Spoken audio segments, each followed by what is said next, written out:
numva no bashinga intahe gatoya jewe hari ikigerageza nimazemo iminsi imyaka 3 Yesu nadufashe cyane kandi ntibyari byoroshe ariko naguma nza mu bikorwa nkaguma nje imbere yayo ndamubwira Yesu hari igihe naza bitoroshe ariko nkaguma mbwira Yesu ti Yesu naho naje bya bintu vyibuke Yesu nadufashe.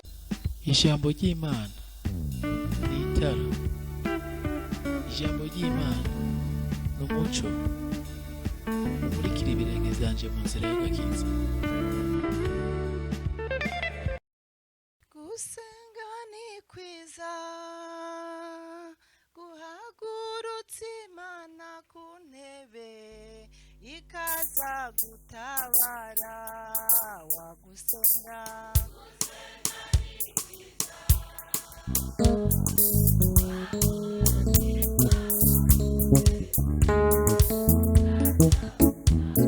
Ikaza gutabara, aleluya, ikaza gutabara, muri NAGAREBU ikaza gutabara,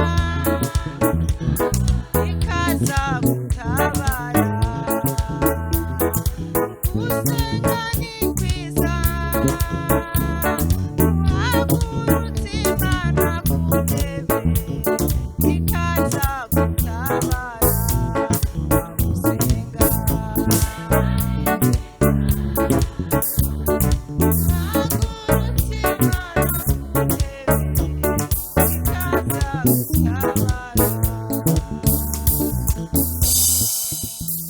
Yesu nashimwe ndabagumbire cyane mu izina rya Yesu. Numvise akorasi kaje numva no gatera bene data gusenga ni kwiza kurahagurutsa Imana ku ntebe. Yesu nashimwe kurahagurutsa Imana ku ntebe ikaza kugutabara. Yesu nashimwe nanje yarantabaye kandi nawe uzogutabara.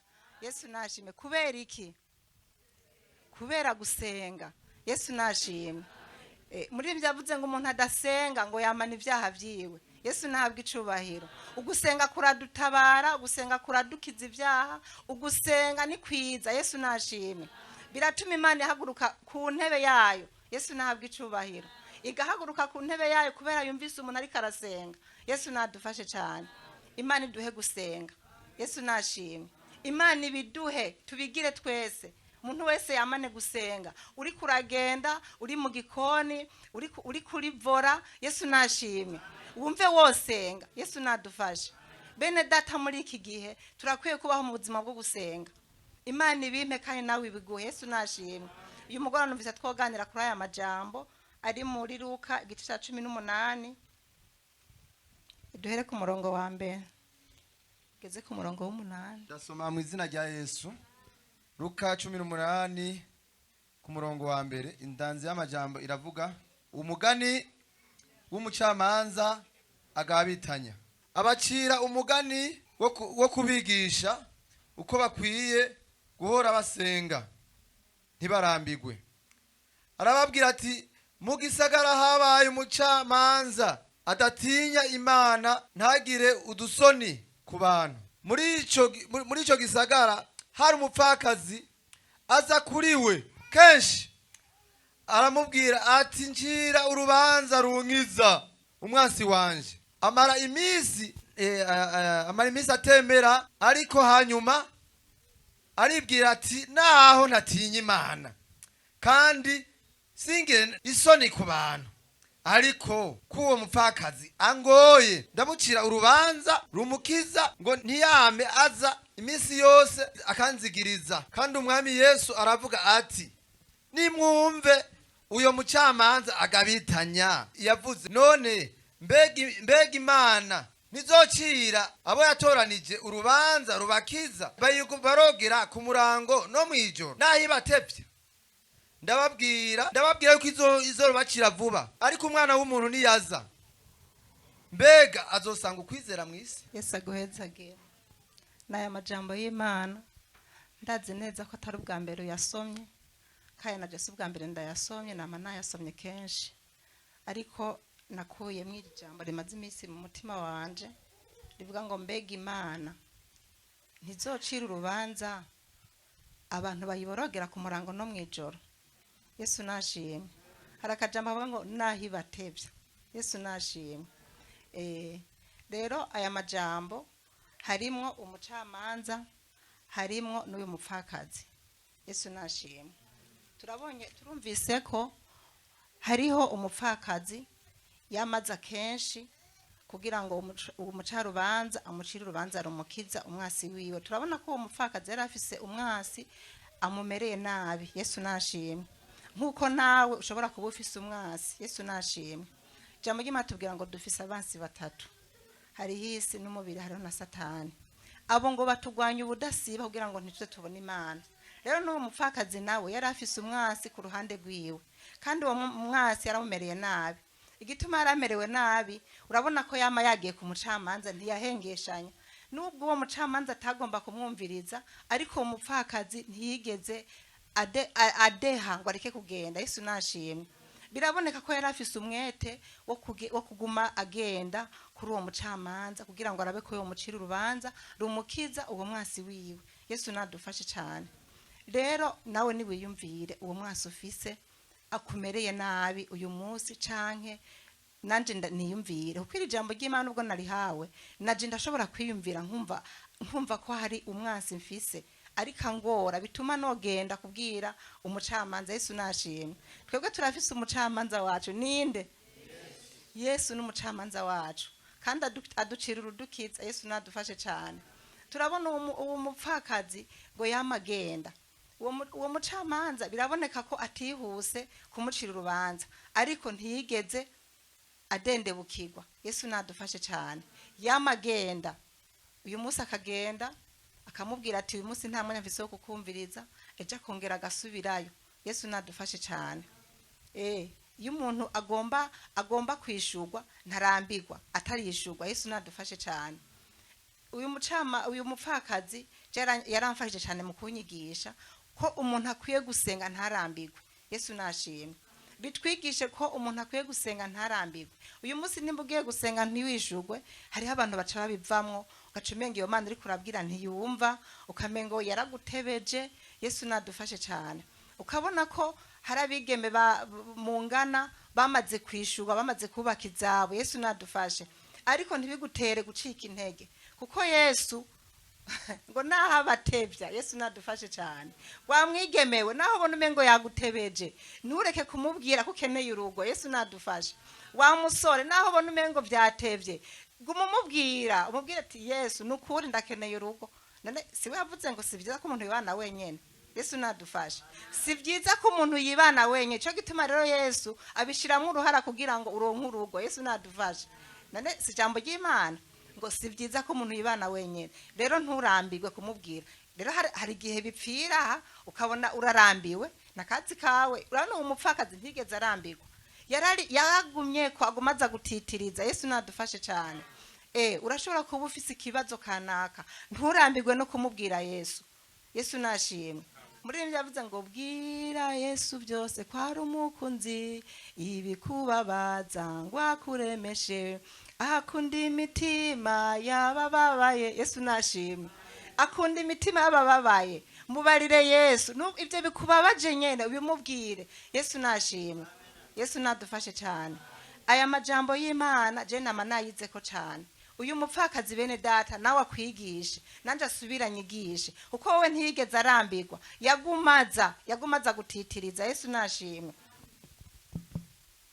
Yagumaza gutitiriza akaza akongera akagaruka ku umucamanza. Yesu nadufashe cyane. Murabona ko umurongo ngo mbega none Imana ntizocira urubanza abo yatoranije bayiborogera ku murango no mwijoro naho ibatevya. Yesu nashimwe. Nonewe ntiwatoranijwe kubera iki wihebura? Izocira urubanza abo yatoranije. Nimba yaragutoranije ikawukura hariya mu vyaha ikakuzana mu rugo rwayo, izogucira urubanza. Yesu nashimwe.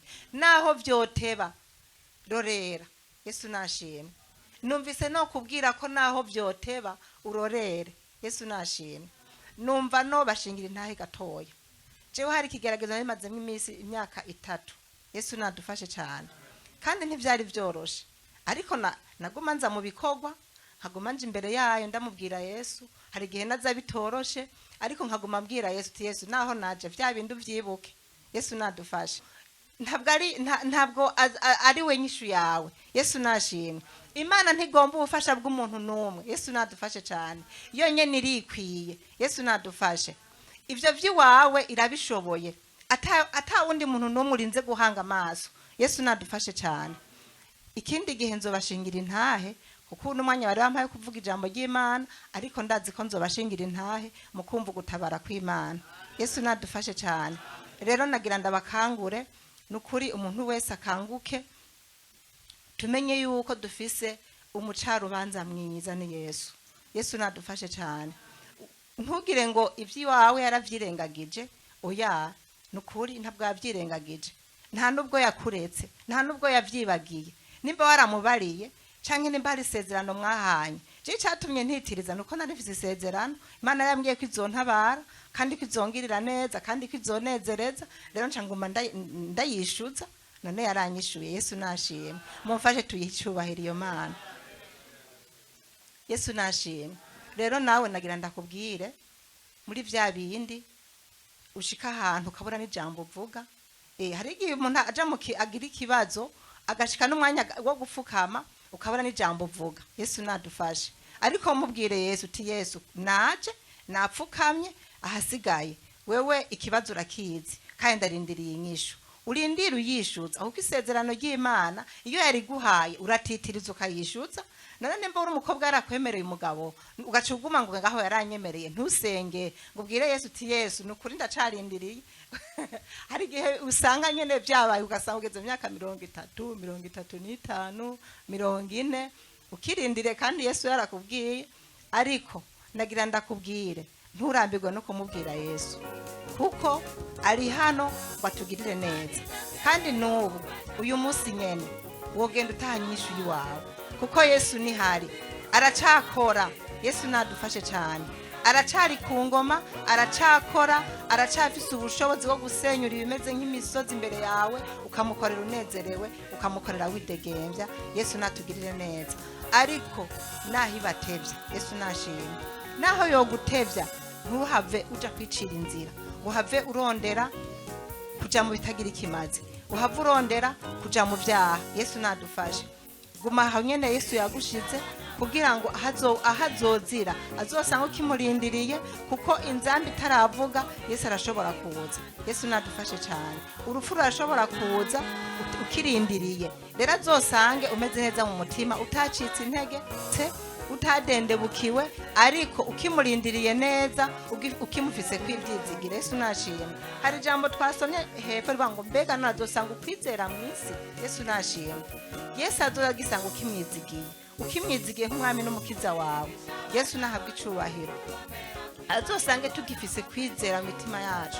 Umuntu wese atacitse intege, umuntu wese atarambiwe. Yesu nadufashe cyane.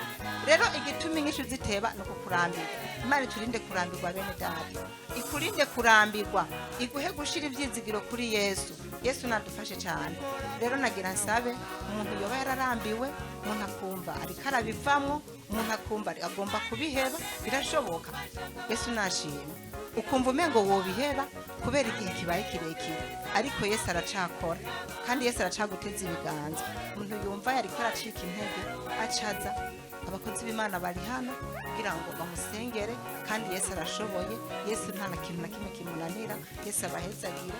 Naya majambo y'Imana bise twibukana kuri uyu mugoroba. Umuntu wese Imana ibisubizemo intege, Imana imwongere inkomezi kugira ngo Yesu niyaza azosanga ukwizera mwisi. Azosanga ukwizera mubo yahamagaye. Azosanga ukwizera muri wewe bigisaba kukimurindiriye. Azosanga ukwizera mu bana yatoranije. Yesu natugirire neza. Rero turabahaye kaze.